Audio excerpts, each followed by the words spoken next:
Hello, I'm Terrence Summers. I'm here with head ball coach Dustin Wilson. Welcome to Lockeroom Talk. Tonight, we're, of course, broadcasting from beautiful BS Brewworks in downtown Springfield. How you doing tonight, Coach? Good.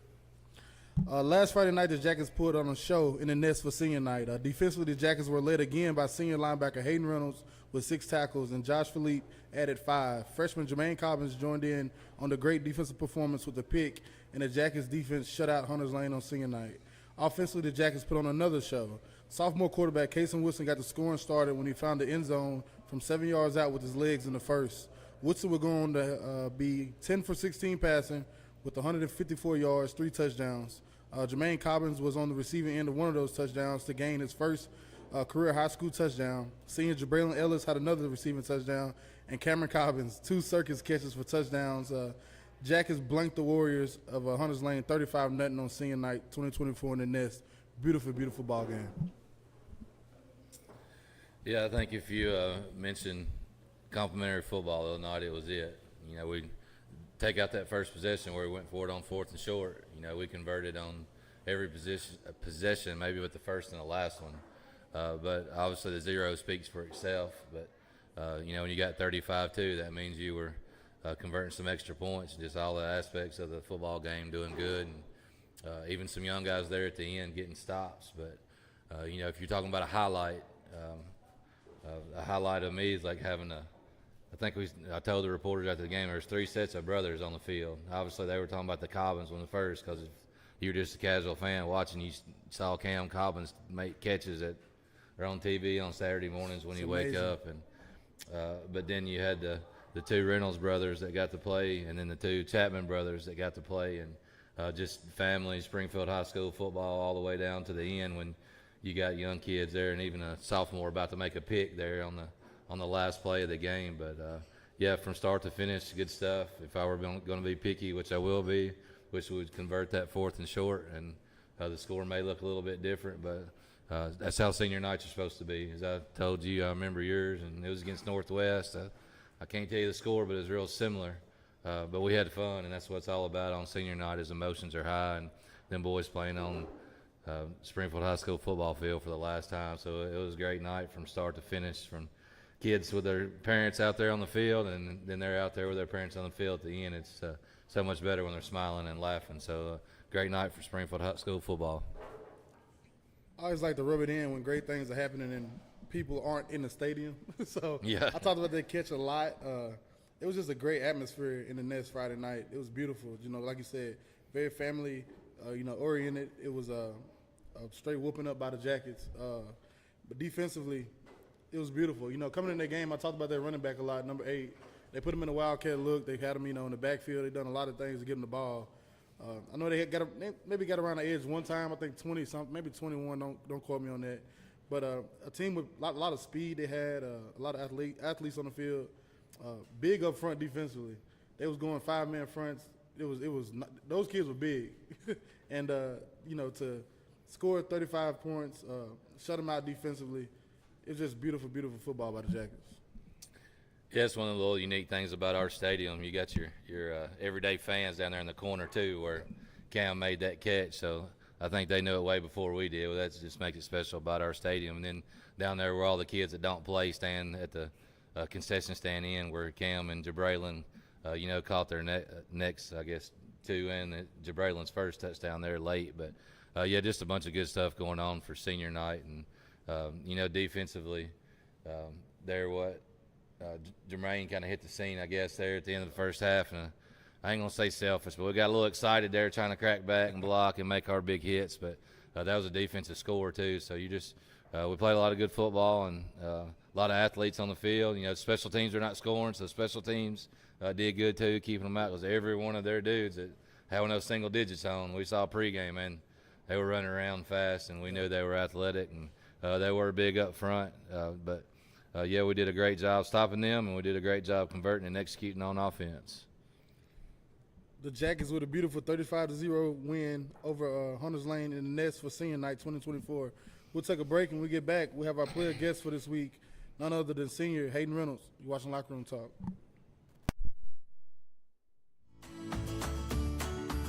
Southside Drug Company, located at 1000 South Main Street in Springfield, Tennessee, serving the Springfield community since 1919. Go Jackets!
You are watching a Social Dweeb sports production.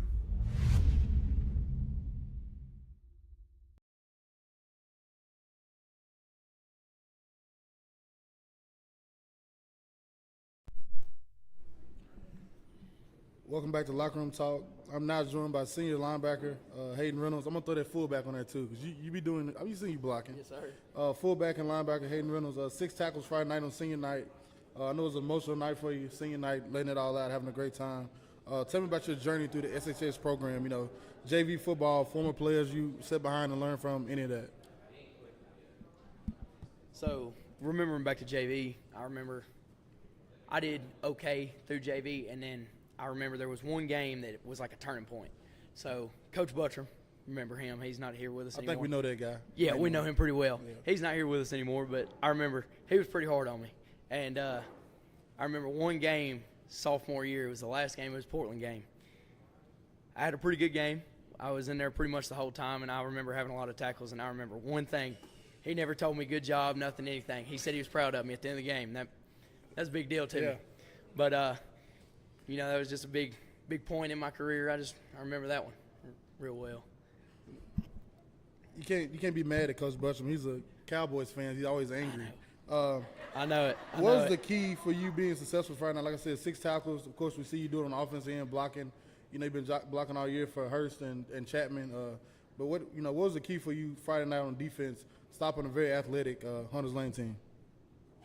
Can't forget now, I go out for a couple passes every now and then too, at fullback. But so on defensive side of the ball, we worked all week, not overrunning it. So that was a big part in the game because their number 8, he cut it back a lot. That's big plays he had. He was cutting it back. Just not overrunning that play. Just make it cutting off the backside, not letting him get open in the open field. Last one here for you. This is one I like the most. What do you love most about being a Jackie? You know, a lot of people, you played Pop Warner, Springfield football, Springfield Middle School, Springfield High School. You know, everybody grew up dreaming their opportunity to be a Jacket. What do you love most about being a Jacket now that you're towards the end of the road of it? Yeah, like you said, growing up with everybody, still playing with everybody that we grew up in junior pro with, it's real cool. It's a big family thing. Everybody says family, and it's true. Yep. It's a big part of it, being there, playing with your brothers, having fun. Hayden, thank you, as always. Can't wait to see you Friday night in sir. Gallatin. Yes, sir. We'll take another break. We'll get back. We'll talk a little JV football, then we'll head to talking about the Gallatin Green Wave. Watching Locker Room Talk.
Free Bird Bail Bonds, your local bail bonds company.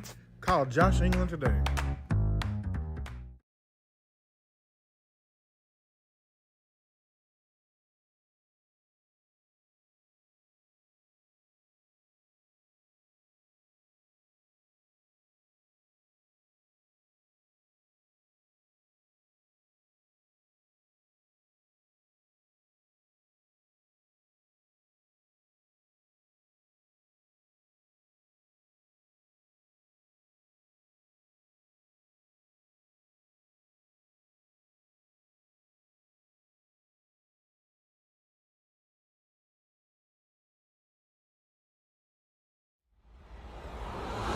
You are watching a Social Dweeb sports production.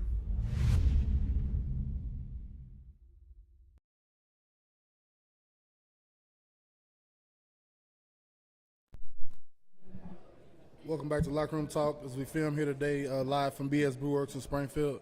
Coach, JV football. Yep. I know we played JV football on Monday this week. How did it go for us? It was good. We wrapped up the season with Heritage. Heritage come up and played us. I think the final may have been 20-6 or 21-6, but ended on another freshman highlight, Myron Level. We was trying to run the clock out, and he took it for about 80. But again, about the same thing. We've been rotating Baldwin, a sophomore, and then the Ramsey kid at freshman, just trying to get them reps, get them ready. But we got two groups of linemen. We usually play the sophomore lineman to halftime. Then we'll play the freshman lineman after half. So, again, yeah, it's always nice to win when you're going out there to compete. But we're always obviously geared towards winning on Friday. So we're just getting a bunch of kids ready. But it was good. A lot of learning. Another onside kick there if we're talking about a special teams learning opportunity. And, yeah, just 20-6, I'm pretty sure was the score. Big crowd, too, for a JV game. You could tell that the parents were amped up for their last one. Some of those young kids may not get to play till next year. But, yeah, it was a good JV environment there, if you were secondary, if you will. Not a Friday night, but good stuff going on Monday night still. Order for John, order for Simon. We now flip the script and look ahead to Friday night. Friday night, the Jackets hit the road to familiar territory when they evade Calvin Short Field in Gallatin, Tennessee, to take on the 3-5 Gallatin Greenway. Defensively, Gallatin goes with 4 down linemen and have a very good sideline-to-sideline linebacker number 30. Offensively, they run the ball to set up the pass. Starting quarterback is a single season record holder for historic Gallatin High School. Last time the Jackets took a trip to Gallatin was week 1 of 2017. The Jackets won that game. Gallatin won that game, and the Jackets returned the favor in the Nest the following season, beating Gallatin to open the 2018 season. Of course, Gallatin got the best of Springfield last year in the Nest. Another big ball game with a lot of tradition with it. Yeah, I try to tell the boys, but you don't ever understand it, I don't think, till you get involved in it. But, you know, if you're a little bit older than I, like you used to play Gallatin every year back. I know when Drew and I started, so whatever year was that, again, 12, 13, when we beat them in 14, it was the first time that Springfield High School beat Gallatin prior to the 1980-1981 year. Like, it didn't take but a second for an older guy that was on those football teams to tell you that stat real quick. So even if you put your guard down a little bit, the older generation, which they should hold us accountable, tell you how important that game is to it. I mean, that's what they saw when they were smaller and younger. But, yeah, regardless of the coach here, they've had 2 or 3 new coaches. We've started to get this rivalry back up, and again, here we are with classification again. We hope to keep it up, but you know, we beat them a couple times. We beat them twice in 14. We beat them at our place. 18, yeah, and then they got us last year, which was a good game. But it's going to look a little different, I've been told. They redid the visitor stadium, bleachers. But once you get out on that field and looking up at the home of the Green Wave, it'll set in real quick, and the kids will feel that old tradition and that pride by the crowd that's there. It's their senior night, so their ceremony starts at 6:30, and it's a big ball game. As I said, the Jackets go in. Gallatin sitting at 3-5, but they've had some great ball games, and they got some good players on their team.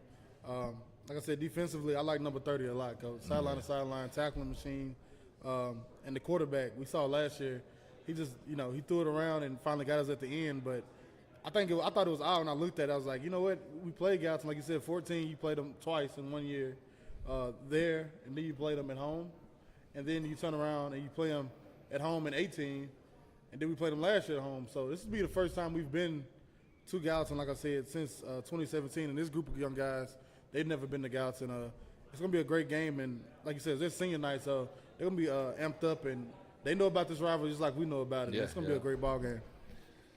So to talk about them a little bit, they wore maroon jerseys last week, and they were the Union High, like we kind of do with basketball, and throw it back to Branchford. So their coach is doing a good job with tradition. So I guarantee you they're hearing Springfield and old stories and that over and over this week. But, yeah, you know, when I was asking you when we was preparing, since you've been in this capacity, we hadn't been to Gallatin, correct? No, the Social yeah. Dweebs. So, yeah, it's been a little while since we've been there. But 6:30, couple announcements here later once we get into it. But put Craft Street into your GPS, they said, and you'll pull up behind the visitors' bleachers, and it won't take you long to figure out where you're at. Like I said, home of the Green Wave, they got that old, I don't know what kind of horn it is, but it's loud, and they'll let you know where you're at, and their band is loud.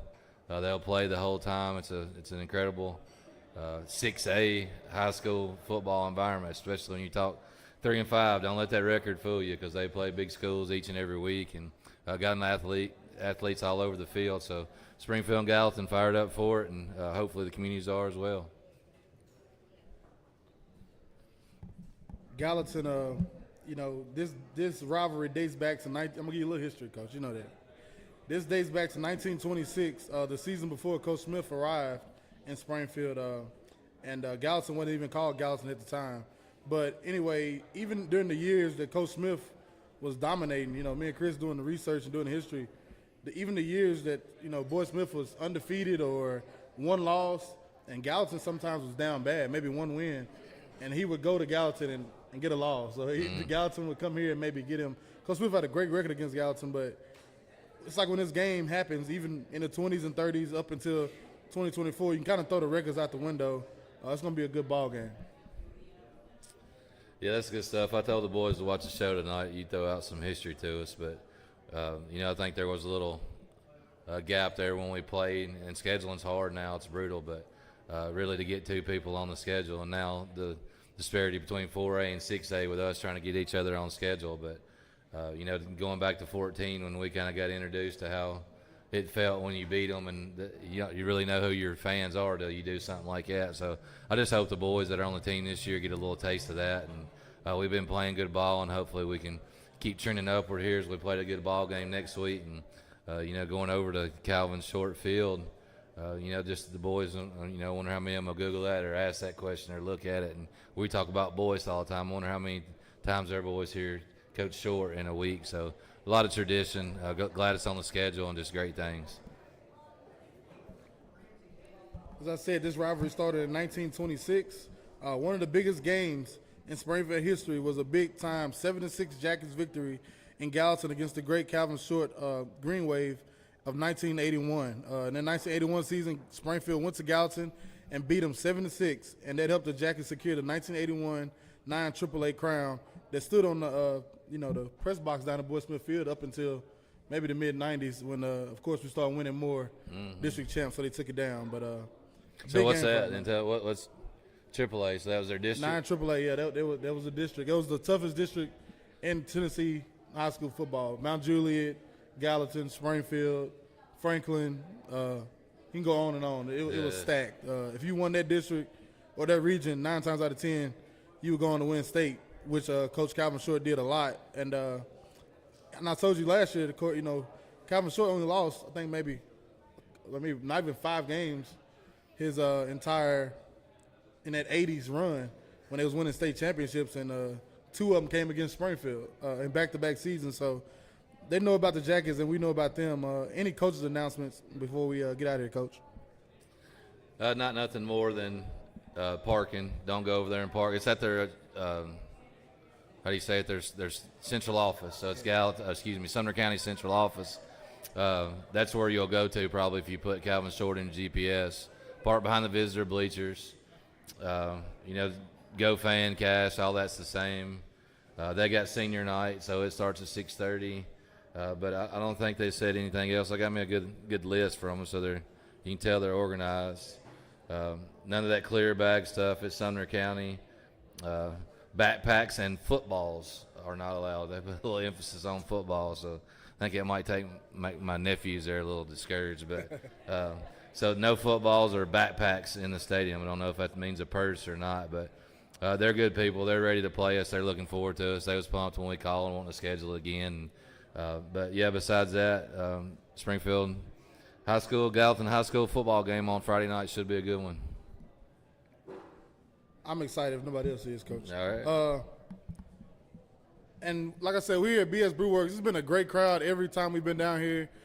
Thank y'all so much for coming. I think we have one more show here. Yeah, Barn, November 6th. Barn Right. the playoff game. We'll be here before that playoff game. But just for the people at home, can you give me a cheer real quick for y'all, please? Can I get some noise out of y'all? Thank y'all so much. Thank y'all for joining us. With 48 hours from kickoff for the Jackets, the Hayes in the Barn, only a walkthrough in this game day. Let's pack the cars. Let's invade Gallatin. If you're unable to attend the game, be sure to catch our broadcast starting at 6:45. But let's get rowdy and let's go to Calvin Short Field and cheer on these Jackets as they try to get a victory against the Gallatin Green Wave. Head ball coach Dustin Wilson. I'm Terrence Summers. It's been Locker Room Talk. Go Jackets.